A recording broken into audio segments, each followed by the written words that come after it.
Welcome to Sweet Life Beat Life. We hope this video helps. You begin by confirming physical connections. Plug in 3, 5mm or USB, or pair Bluetooth and watch for the pairing confirmation.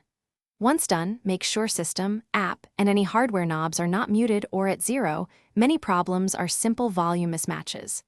Next, open playback devices and set the correct default output. This tells the system where to send audio.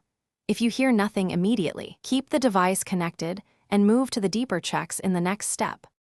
Now you handle software. Open Device Manager and update the audio driver, or uninstall then reinstall it if updates fail. Drivers control hardware communication. Once done, restart the Windows Audio service and set its startup to automatic so sound starts correctly after reboots. Also, inspect the app-level output selection. Many apps pick a different device. Finally, disable audio enhancements and exclusive mode, because those can mute or distort sound. Make changes, then test audio right away to confirm progress. Finish by validating. Run the OS Troubleshooter and play a test tone to get diagnostic feedback.